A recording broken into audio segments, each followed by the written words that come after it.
사도행전 9장 19절 하반절부터 31절까지의 말씀 교독하겠습니다.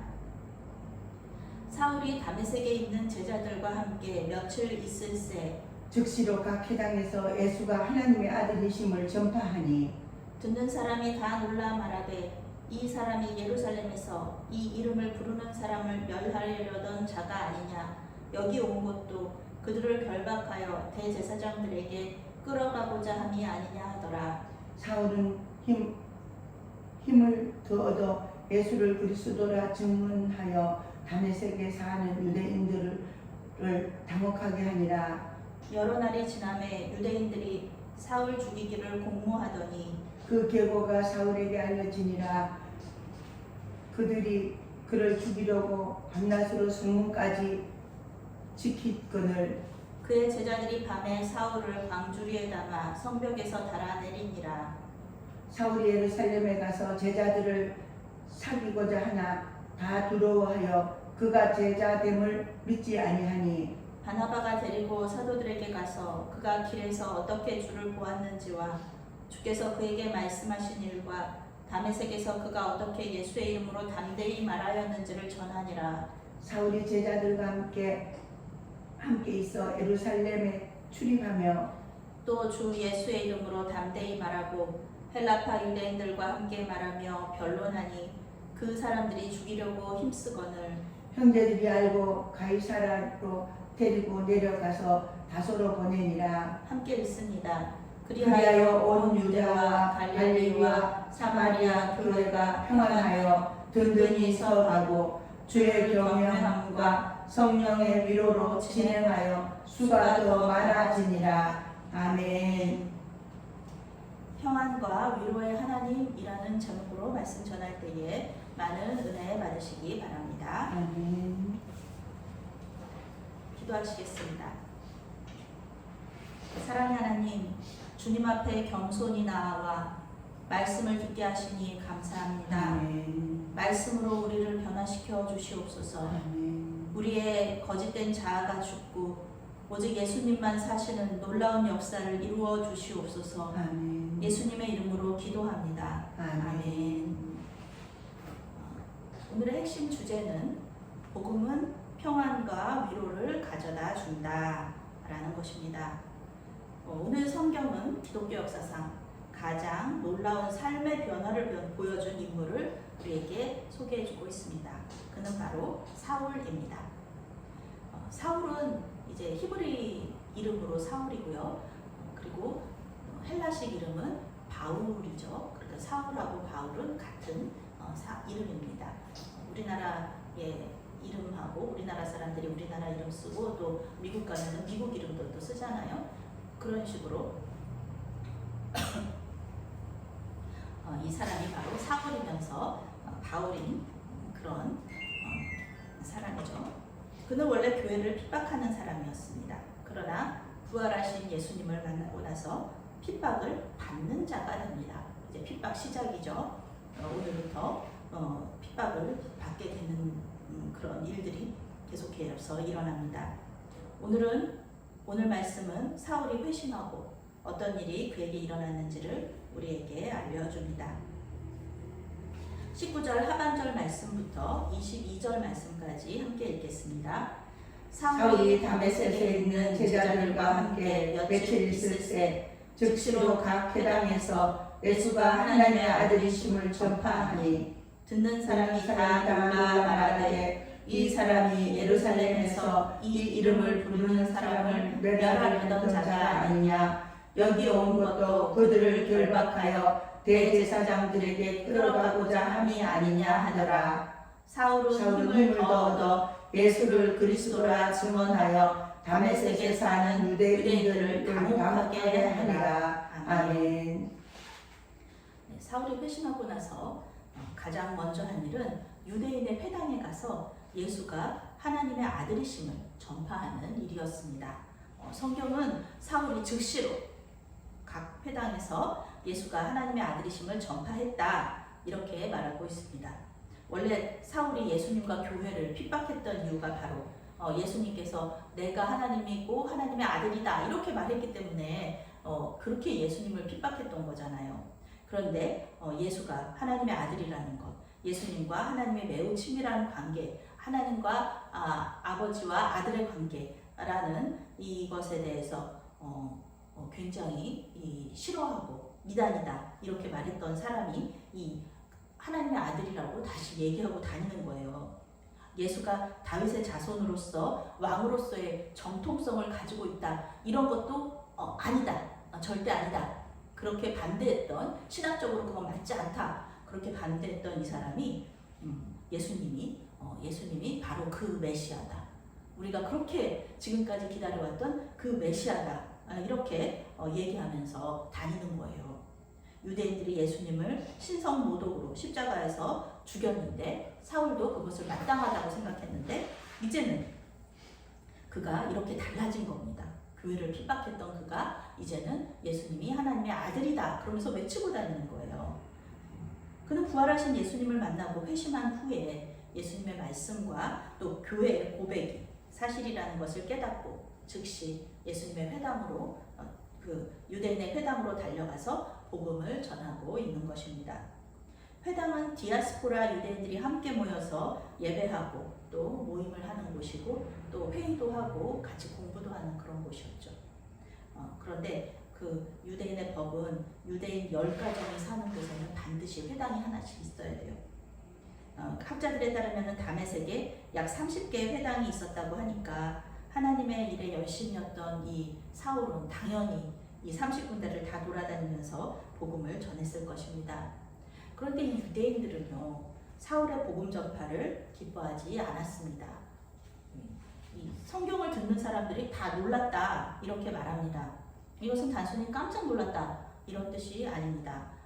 사울 저 사람 제정신이 아니다, 사울 저 사람 미쳤다 이런 뜻입니다. 당연한 말이죠. 사울은 교회 공동체를 박해하는 것으로 아주 악명이 높은 그런 사람이었습니다. 그는 성도들을 잡아가려고 다메섹까지 온 것이었습니다. 그러니 유대인 공동체가 어떤 기대를 했겠습니까? 이 사도 바울에 대해서, 이 사울에 대해서 유대교의 신학을 근거로 해서 이제 교회 공동체가 이단이고 그들은 잡아가서 죽어 마땅한 그런 사람들이라는 설교를 듣고 싶지 않았겠습니까? 사울을 초대했어요. 그 얘기를 들으려고 사울을 초대했는데 사울은 예수가 하나님의 아들이다. 너희들은 예수를 믿고 구원받아야 된다. 예수가 우리가 그렇게 기다리던 메시아다. 이렇게 설교를 하니까 얼마나 당황이 되었겠습니까? 처음에는 제정신이 아니라고 생각했을 것이고 두 번째로는 사울이 유대교를 배신했다. 배신자다. 이렇게 생각했을 것입니다. 그러나 사울은 유대인들의 기대에는 아랑곳하지 않고 힘을 더 얻어서 예수를 그리스도라고 증언하여 그들을 더 당혹하게 했다. 이렇게 성경이 말하고 있습니다. 힘을 얻는다. 이 말은요, 신약에서 항상 믿음하고 짝을 이루고 있습니다. 힘을 얻는다는 것은 믿음이 더 굳건해진다. 이런 뜻입니다. 복음을 전하고 반대를 듣고 미쳤다 소리를 듣고 이런 것들이 사울을 이렇게 낙심하게 하거나 힘들게 하는 것이 전혀 아니라 오히려 이 사울을 더 믿음이 굳건해지게 만들었다 이런 뜻입니다. 이것은 성령께서 사울과 함께 하시면서 능력을 주셨다는 뜻이기도 합니다. 성령은 말씀의 영입니다. 증언했다, 이것은 증명했다는 뜻이거든요. 개역성경은 굴복시키다 이렇게 번역을 하고 있습니다. 사울은 구약성경을 근거로 해서 예수가 그리스도임을 유대인에게 증명했습니다. 그래서 다메섹의 유대인들은 당황할 수밖에 없습니다. 논리로 지는 거예요. 사도 바울이 유대교 신학을 근거로 해서 예수님이 그리스도이심을 계속 이렇게 얘기하니까 그것을 증명하니까 논리로 져버리는 거죠. 그러니 유대인들이 할 수 있는 방법이 무엇이었겠습니까? 그들은 항상 성경을 근거로 한 논리 대결에서 지면 상대방을 죽이는 것으로 응수했습니다. 23절 말씀부터 우리 함께 읽겠습니다. 23절 말씀부터 25절까지 함께 읽겠습니다. 여러 날이 지남에 유대인들이 사울 죽이기를 공모하더니 그 계보가 사울에게 알려지니라. 그들이 그를 죽이려고 밤낮으로 성문까지 지키거늘 그의 제자들이 밤에 사울을 강주리에 담아 성벽에서 달아내리니라. 아멘. 네, 예수님도 또 스데반도 이렇게 죽임을 당했죠. 아무 죄 없이. 이제는 사울의 차례가 되었습니다. 유대인들은 사울을 죽이기 위해서 함께 모여서 계획을 세웠습니다. 배신자를 죽이는 것이니까요. 이들에게는 아무런 죄의식도 없었죠. 사울은 근데 로마의 시민권자였잖아요. 그러니까 함부로 죽일 수가 없었습니다. 고린도 후서에서 사도 바울은 아르다 왕의 방백들이 자신을 잡으려고 성문을 지켰다. 이렇게 말하고 있습니다. 유대인들이 왕의 신하들을 움직인 거예요. 자기들은 못하니까 왕의 신하들을 움직여서 사울을 죽이려고 했던 것입니다. 그러나 아직은 사울이 죽을 때가 아니죠. 이제 시작이죠. 사울의 사역은 이제 시작입니다. 그래서 그 계교는 사울에게 미리 알려지게 됩니다. 마치 엘리사 선지자가 아람 왕의 전략과 전술을 미리 알고 방비를 했듯이 느헤미야가 산발락과 도비아의 계교를 미리 알고 방비하듯이 사울도 유대인들의 악한 계획을 미리 알고 광주리를 타고 무사히 성 밖으로 나가게 됩니다. 느헤미야는 하나님이 그들의 꾀를 패하셨다. 이렇게 느헤미야에서 고백하고 있습니다. 사울 역시 자신을 지켜주시고 보호하시는 하나님을 이때 크게 경험하게 됩니다. 26절부터 30절까지의 말씀 읽겠습니다. 사울이 예루살렘에 가서 제자들을 사귀고자 하나 다 두려워하여 그가 제자됨을 믿지 아니하니 바나바가 데리고 사도들에게 가서 그가 길에서 어떻게 주를 보았는지와 주께서 그에게 말씀하신 일과 다메섹에서 그가 어떻게 예수의 이름으로 담대히 말하였는지를 전하니라. 사울이 제자들과 함께 있어 예루살렘에 출입하여 또 주 예수의 이름으로 담대히 말하고 헬라와 유대인들과 함께 말하며 변론하니 그 사람들이 죽이려고 힘쓰거늘 형제들이 알고 가이사랴로 데리고 내려가서 다소로 보내니라. 아멘. 네, 이제 사울은 전혀 다른 사람이 되어서 예루살렘으로 돌아갔습니다. 벌써 시간은 3년이 지나 있었습니다. 사울은 갈라디아에 보내는 편지에서 자신이 회심한 후에 다메섹을 떠나서 바로 예루살렘으로 간 것이 아니라 아라비아에서 3년을 지냈다. 이렇게 말하고 있습니다. 아라비아가 어디인지 정확한 위치는 모르지만 그곳이 사막이다라고 이제 학자들은 이야기합니다. 그는 이 사막에서 조용히 하나님과 교제하면서 지냈을 것입니다. 예루살렘에서 다메섹으로, 다메섹에서 아라비아로, 아라비아에서 다시 다메섹으로, 다메섹에서 예루살렘으로 돌아오는 길이 3년이 넘게 걸렸습니다. 그러니 예루살렘에 있는 교회 공동체는 사울을 밀어낼 수밖에 없습니다. 아무리 놀라운 회심 사건도요, 시간이 지나면은 잊혀지게 마련입니다. 사울은 교회 공동체로 들어가서 자신의 신앙을 고백하고 성도로 또 인정받고 또 사도로 인정받고 싶었지만 교회 공동체는 쉽게 사울을 받아들이지 못합니다. 당연한 일이죠.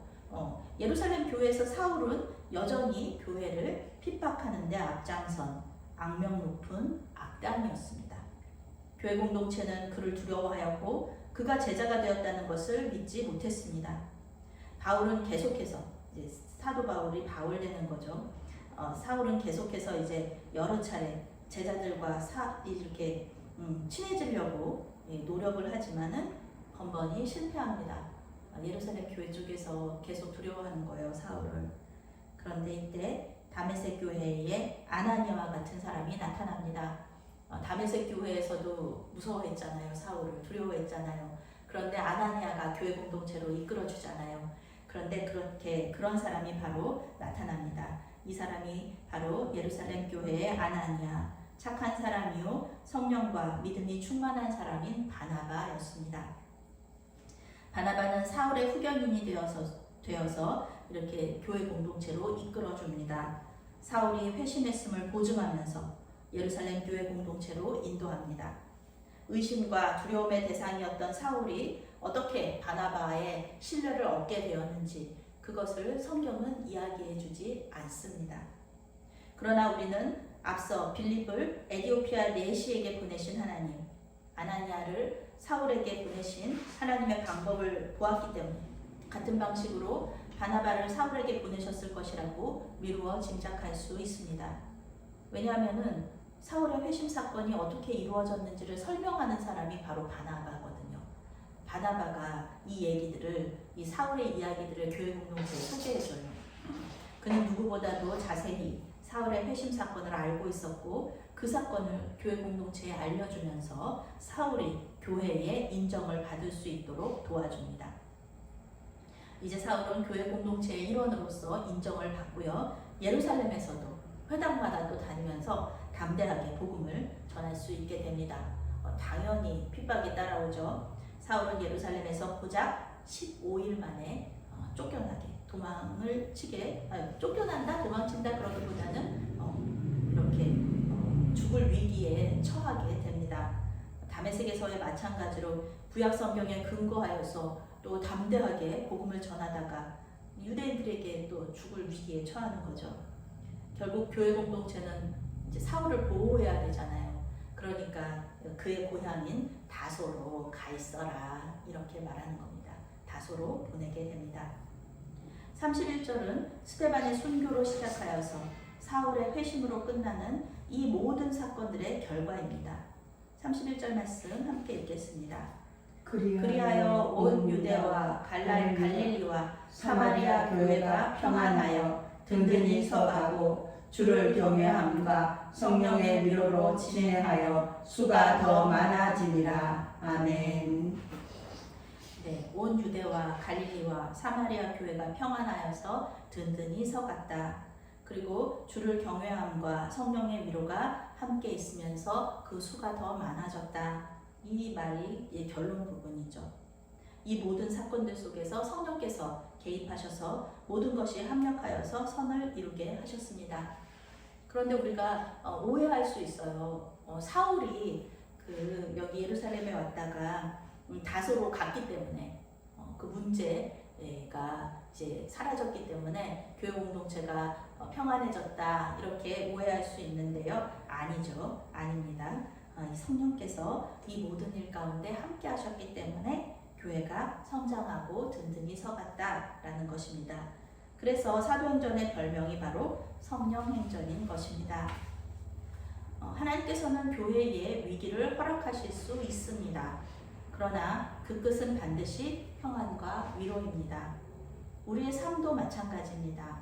우리의 삶에는요, 위기가 있어요. 항상 위기가 있습니다. 그러나 우리는 그 끝이 평안과 위로임을 믿으셔야 할 것입니다. 아멘.